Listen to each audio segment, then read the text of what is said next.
Morning.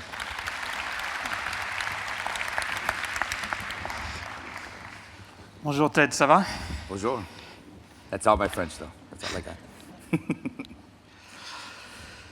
Ted, everyone knows here that Netflix is at the forefront of several shifts in entertainment. First, you killed the video stores.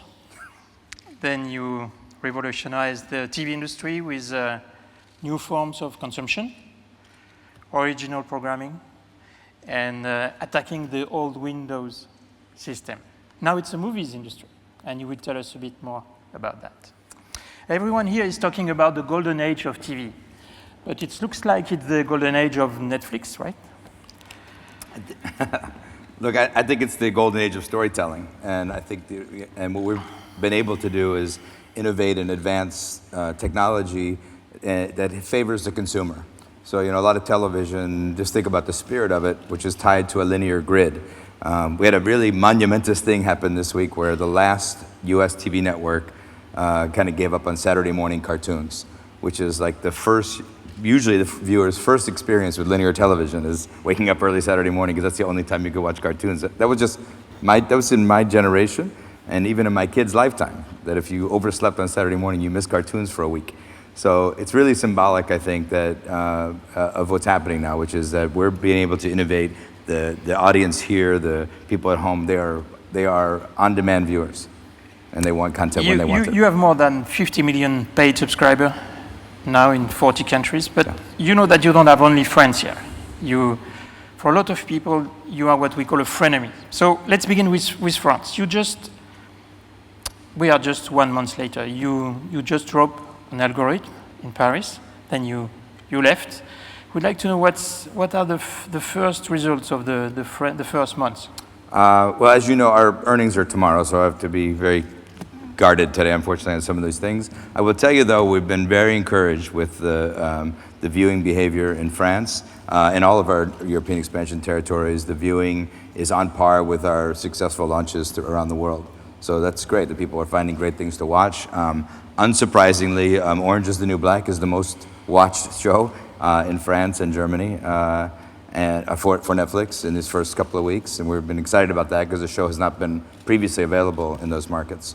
Any first lesson from the French habits on Netflix? It's a little early. I know what's interesting is that what I found everywhere, which is that there's a real desire for the things that people have heard about and not been able to see. So we've launched Orange is the New Black. We were the first launch for Fargo in our new territories in Europe, and that show has obviously been hailed by critics, wins all the Emmys, and unavailable to large parts of the world. So I think in that way people are very excited about it. What is the ratio between films, features films, and series? It's everywhere in the world. It's about roughly 70% television and 30% movies, and that bears out the way that people watch as well. There's still and I stay a bit on France and then we'll go overseas. There's still a lot of critics here in France saying that your catalog was small at the beginning, that there is not much. It's not a big catalog at the launch. What's going on? Is it a rights problem or is it a deliberate content curation strategy? So at launch, whenever we launch a new territory, where we launch with is about half of the programming that territory will have in about 12 months. So, and we are literally adding programming every day to the new territories. And we launched deliberately without everything, because every single day that we're there, we know more and more about French viewing behavior, what people really want to see.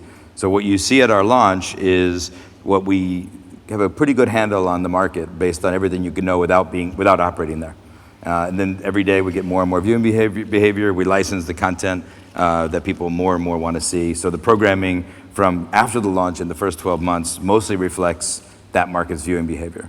So it is an intentional launch with less content than you'll have 12 months from now. In every market, it more than doubles over the 12-month period of the first 12 months. So it will double in the next 12 months? Yeah, absolutely. How do you differentiate from Canal Play, for example? Well, I mean, there's a couple of different ways. The content itself is almost completely differentiated from Canal Play. So if you like what's on Netflix, you don't see a lot of that on Canal Play and vice versa. We really pride ourselves on the technology. When you push play, it works, always. across all the different devices, across all the different internet speeds. And that's something that we've been working on for over 9 years. What about Germany? Any information, lessons from Germany? Any differences? Slight regional differences, obviously, but for the most part, it's also Orange is the New Black also is the most watched, and also the viewing hours per subscriber are quite good. So we're encouraged. Same in Belgium, Switzerland? Definitely. So you remember one of the things we're doing in all these territories is offering consumers a level of choice that they have not seen yet. So there's a lot of preconceived notions about, if you're going to be in this market or that market, you have to have dubs, you have to have subtitles. So what we do is have both. So when somebody wants to watch something, if they want to watch it dubbed in local language, they choose to. If they would rather see it in native language with subtitles, they can choose that one as well. You commissioned a French series called Marseille. Marseille. So we'll see at the end of 2015, right? Should be, yeah. Should be. 15, early 16. Early 16. Yeah. We won't rush the production. We wanted to, the one thing in all of our original series is we take a little more time than most to make sure that the shows have really exceptional quality. Do you have any other plans for French production? I'm sure we will. I mean, our initial confidence in doing an original series in France is the large audience that we've already been able to aggregate around the world for French language television. So a series like Le Revenant or like Spiral are both very, very popular in the US. The audiences that we get to watch those shows in the US would be like a small cable hit. So we're confident that the show that we're producing for France will be widely accepted in France, but also we can grow the footprint for that to be able to export the French language and the French culture and the work of French storytellers all around the world. And on the $3 billion plus that you invest every year, how much did you invest in French content? We don't break down the content by region. So what's the right level to be considered as a real actor to finance the production in a country? I don't know. I mean, I think that this is a first, for us, this is a first step. It's on some level symbolic, but I think it'll be a successful initiative and we'll continue to expand on it. Beyond our production of Marseille, we also are working with French animation houses for co-productions of original cartoons for Netflix as well. Is it tough to work in the French regulation system? Every country has its own nuances around regulating content and culture. France is more vocal about it for sure. So, but we do our homework and we get in and make sure we talk to the right people when we get in there, and that our content and our content offering and our service respects the local culture. Are you profitable overseas? I can't talk about anything on those topics prior to earnings tomorrow. Sorry.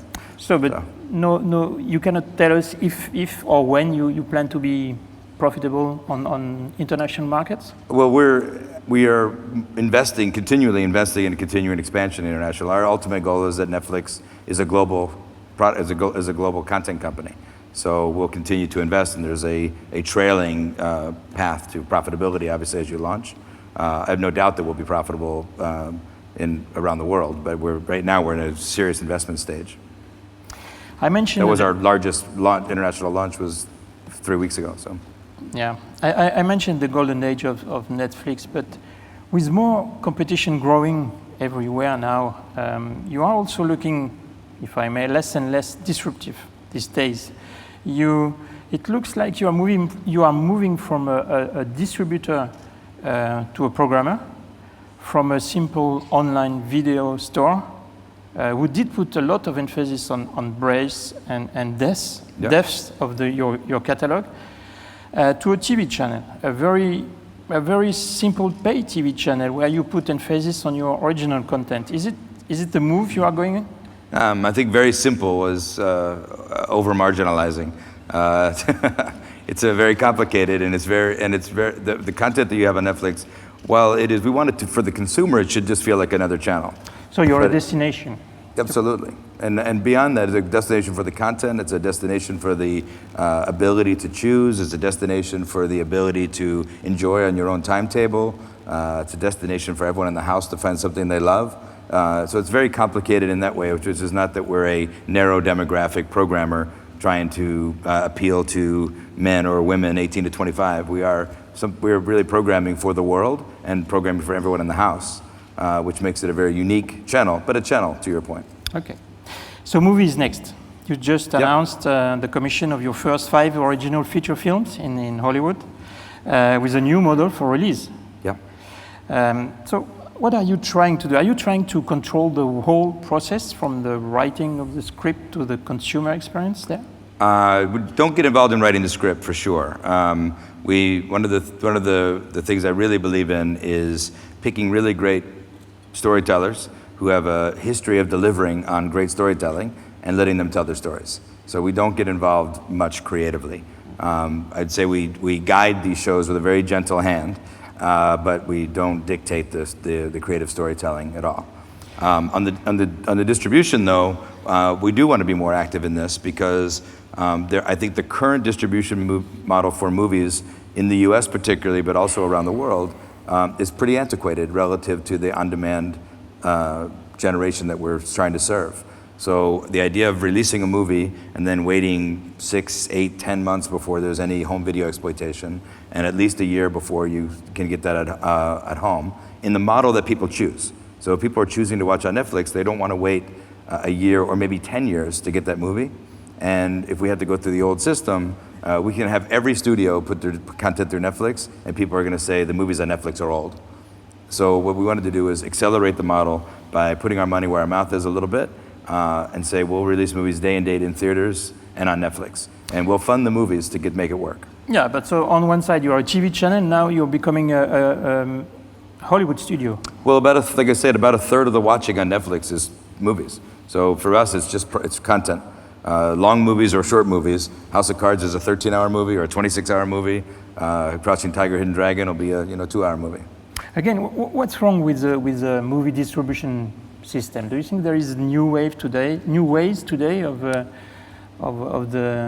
consuming movies? And we're acting under a model for movie distribution that's been in place almost since the beginning of movies on television in the early 70s. And obviously the world is moving much more rapidly than that. So I think that the idea of giving consumer choice is important. So I think the movie experience, seeing a movie in a dark room with a lot of people, is a completely differentiated experience from watching a movie on your couch. But you should be able to choose which way you want to see that movie. And this is what we're giving the consumers the options of, if they want to see it on an IMAX, in the case of Crouching Tiger, Hidden Dragon 2, if you want to see it on an IMAX screen, amazing. Where do you see it? It's big and beautiful. And it's shot to be, in such a grand scope, that's a great consumer option. But if you also want to get your family and friends together and watch it on the couch, you can stream it in 4K on Netflix, the highest resolution of any delivery model. At the end, yeah. But you don't want to kill windowing as well? I don't want to kill windowing. I want to restore choice and option. So I think when we released House of Cards, we released all 13 episodes on the first day. No one had done that before, and no studio partner, no network partner of ours would have done it with us. So we had to own the product to make that happen, and that's what we're doing here with the Adam Sandler films and with Crouching Tiger, and we hope more from here. So obviously the rise of video streamers like you means more distribution, more opportunity for creators, content. Yeah. And a more globalization of storytelling and content for creators. So very regional television shows are finding international audiences on Netflix. We're in 50 countries now. And we're finding, that people are watching the content that's produced for Mexico all over the world. And content that's produced in Canada for that used to be only seen by Canadians is now being seen all over the world. It's really exciting. So what kind of independent filmmakers and smaller studios are you looking for? What we're looking for, I think, is just some unique voices that are looking for a larger platform. So I think that there had been that art house and specialty film and documentary, you saw a couple of clips from our upcoming docs, had been only available to elite audiences who happened to be lucky enough to live near a theater that would show them. And we're trying to bring that programming out to the rest of the world. So we're looking for great storytelling of all sizes. On the Sandler's movie, can you give us more details? Any release schedule? On Sandler? Not any details yet on the scheduling, but we think we want to move rapidly into production. One of the first projects is pretty well developed and ready to go. So we're hoping we'll see it as early 16, late 15. And for the Adam Sandler movies, they will go directly to Netflix. We're not going to put them in cinema anywhere. And this is a big deal because, you know, for the last 20 years, Adam Sandler has had a successful movie in the theaters every summer. And this is a pretty innovative step for somebody who is such an established movie star. Over $3 billion at the box office. Right, but now it's like the old studio system. You own Sandler for a couple of years now. Are you trying to own stars? No. We're trying to do is, I think Adam is a real talent who knows his audience really well. And he knows where his audience is and how to talk to them. So when he says we're going to do 4 movies, when you say you're going to do 4 Adam Sandler movies, you got a pretty good idea of what those will be and what they'll feel like. There's a few, I would say Adam is one of the few real movie brands in Hollywood. And that's why we're so excited to do that with him. Is it true that in front of your office you have a queue of stars waiting to pitch you? No, it can be a pretty star-studded lobby sometimes, but no, I wouldn't say a queue of stars. So who is the next big name to join Netflix? You know, it's interesting for me. I was talking with my team the other day about how most of the buying organizations do a lot of their business for the whole year this week in MIP. And for us, you know, we're buying and negotiating 24/7. And now, you know, because of our global footprint, and we're constantly licensing. So when you say what's next, you don't have to wait very long to get the answer. I'd like to know, how do you work with producer and creators? What are their freedom what are their freedom to write what they want when they work for you? In other terms, I'd like to know what's the balance between data analytics that you put very often forward, and your editorial judgment in building this content. Well, there's a misunderstanding about our analytics that we somehow use the data to craft programming. This is completely inaccurate. We use the data to help determine the potential size of a show. That was Kevin Spacey said in last year, that his show was chosen based on analytics. Well, our ability to invest in the show at the level we did was enabled by the analytics, which basically said that if you have David Fincher and you have a script by Beau Willimon and you have Kevin Spacey and Robin Wright, that show can be quite large. Even though it's about Washington politics, which are deemed very high risk for international, all those things. So that was the analytics that led us to a huge investment in that show for 26 episodes without a pilot. But we didn't use those analytics to change the creative of the show in any way, or influence the creative of the show in any way. In fact, I'll share a short story. In the very first episode of House of Cards, how many people have seen House of Cards, the first episode? Okay. Oh, nice. Everyone almost. So, in that first minute of the show or so, something happens that if you look at the viewing analytics of that show, that in that minute, viewing dropped. Because of the dog. So what he did in that minute was he killed the dog and he looked at the camera. Right? So those two things turned some people off. Now, if you just left with just that information, a lot of networks would have cut that scene. What we were able to do is figure out that a lot of the people who didn't like the fact that he killed the dog, sometimes they said, oh, this is going to be more than I expected, and my kids are in the room, and they came back, and I knew we could see which one of those people, all those people who came back, and other people who said, no, I don't like when the actor talks to the camera, and I'm not going to watch this show. And our goal was to figure out which of those two was happening, and then ignore them both, and let the scene say, because that 1 minute defined that show better than any other moment in that series. And I'm convinced that most networks would have cut it out. Yeah, me too. Yeah. On the recommendation engine, by how much do you think this is improving the time spent on Netflix? And by the way, do you know my mood when I watch Netflix? I don't think we know your mood yet, but I'd like to work on that. But we do. I mean, we think it works. I mean, the way we test ourselves on it is the take rate is what we call it, which is when we show you all these different various pieces of content on the site, how frequently do you take the one that we present, and then of the one that you took, how frequently do you completely watch the whole series, And then do you rate it? And do you rate it 1 to 5 stars? So if it's something that we presented to you, you watched it, you completed, that's a big, big win. I never rate any movie. Yeah, about 1 in 3, 1 in 4 people do rate. And then we can use that data to, you know, build models to, as kind of representative samples of the people who are, that are watching. It's also important, though, that you complete it, because I think we can trick you into watching a lot of things, and there's no win in that. So we really want to get you into a show that you're going to love. Just want to go back on how you work with the production company. Yeah. Do you think you are acting more as a real co-producer, or you're just a big buyer of rights? A little bit of both. I mean, our models are really diverse, all the way from, you know, licensing rights for already produced programming, you know, or programming from another country, then premiering it on Netflix. And that's, by the way, that's in both ways, either shows that are US shows that have not been seen outside, or a British show that's not been seen inside. So we premiered Happy Valley on Netflix in the US to very big audiences and great reviews and all those things. And in that case, we had come in as kind of on a co-production capacity. In other cases, we are coming in at the script level and owning the show from top to bottom.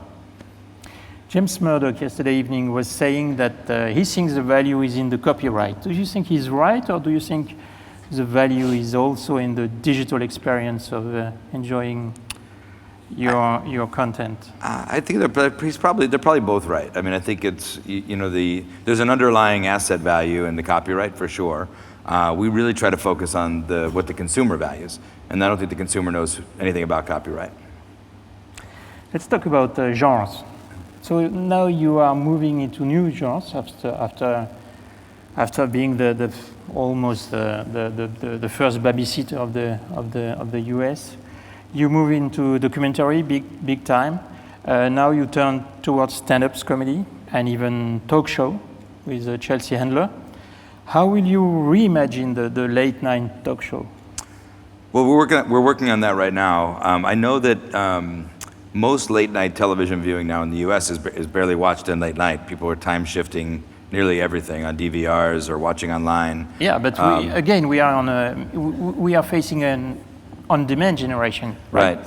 So that kind of it's kind of become like, it's very similar to the Saturday morning cartoon, right? It's like the late night show happens at 11:30 because that's when it happens, but people typically are watching the sketch or the joke or the moment that everyone's talking about the next day. So what we're trying to do is build a show that has a longer shelf life than 1 hour, probably longer than 1 week, and hopefully longer than 1 month, by having a lot of sketch comedy interviews. But it won't be anything like her Chelsea Lately show. We know that. Chelsea and we agree that we would love to see a show that reflects her deep skills. And we this week we released her first live special on Netflix. That'll be a great reminder for people what a fantastic stand-up she is and what a great storyteller she is. But we'll move away from the gossip of the E! Show and more lean on the things that Chelsea's really great at, which is telling great stories and making us laugh. So what's next in genres? Are you moving to live sports or news? No, I don't think so. I mean, I think the on-demandness of Netflix is what makes Netflix desirable and special. And sports is very much a linear live event. News is very much a linear live event, which is great. I think it adds a lot of value, in broadcast and satellite and cable is built for aggregating large audiences at the same time. So I don't think that we bring anything special to sports and news in that way. If we could figure out some way to do something different with news, it'd be interesting. But I think for now, so you don't rule it out? I don't rule out anything. You know, I would have ruled out many of the things that we're doing today a few years ago. So. So what's the next big hit on Netflix? Can you tell us a bit more about Marco Polo? We show some. That was the very first anyone's ever seen of any of Marco Polo. That clip you just showed you. Premieres on December 12th. Everywhere on Netflix. The same. When we have a Netflix original series, it premieres at the exact same moment in local language in all 50 countries. It's a very big, epic show. It's a cast and crew of over 800 people from everywhere in the world. No stars. Lorenzo will be a star. Lorenzo, our star of Marco Polo. But it's the star of the show is the show. It's beautiful, huge in scope. Filmed we took over 5 studio sound stages in Malaysia. Also shot in Venice and in Kazakhstan. It's like something you've never seen on television. No, it's your Game of Thrones kind of Well, stuff. it's a very different tonally, so I don't want to compare it to Game of Thrones, but it's certainly on that scale. It's also an east-west story. Yeah. Does it mean that you plan something of an extension in Asia? No, I mean, Marco Polo's had many adventures. This is one. So it is interesting timing, but it's one of many stories from Marco Polo's journals. So, but it should not foreshadowing anything beyond when we're pretty soon that we'll just have Asia left when we turns of expansion. So. No, I'm asking that because I have some Japanese friends telling me that you are building a team in Tokyo right now, and this is interesting. Well, we definitely have desires to be global, like I said, so it's just a matter of timing. What about Australia and New Zealand? Also very attractive territories. English speaking, obviously, love US content. And you are doing an epic on the Queen very soon, no? Yeah, that was still kicking around. People kicking that one around, yeah. Can you tell us a bit more? I can't talk about that one yet. Too early. Too early. I will ask you, but I know you will not tell us. By the way, an interesting thing about Japan you mentioned is, because I think it becomes a very interesting model for global content, is the largest markets in the world for Japanese animation are Japan, France, and America. All places we have very big footprints, or we hope to. And so it'd be a very interesting scale play in different parts of the world. A brief note on 4K. You just announced some content, and even you will charge extra for 4K. What kind of content? And yeah, you already have to pay ISP for the bandwidth for SD content. How will you do with 4K? It'll be great. I mean, the advancements in compression will be able to deliver 4K just fine with current broadband speeds. We have House of Cards, we have Breaking Bad, we have Blacklist, the Sony animated features all in 4K now, and their 4K library is growing dramatically. All of our original series are being shot in 4K, and certainly our original features like Crouching Tiger, Hidden Dragon, also shot in 4K. So it'll completely invert people's expectation of quality of content on the internet. Because you're getting actually the highest resolution possible streaming from Netflix, instead of even more so than sitting in a movie theater. Last question, Ted. To sum up, what are the big picture question? What are the biggest trends today in your sector? I think the move toward consumer choice, I think, is the underlying one, which is there's a lot of business models that thrive on controlling dissatisfaction. Releasing one episode at a time on television, I think, will be something, for scripted TV anyway, that will be increasingly be something of the past. I won't be surprised if networks begin doing full season releasing like we've done with House of Cards and Orange. It'll be a fairly routine thing at some point. And I won't be surprised to see that happen as early as next year. A big thank you, Ted. Thank you. Ladies and gentlemen, Ted Sarandos.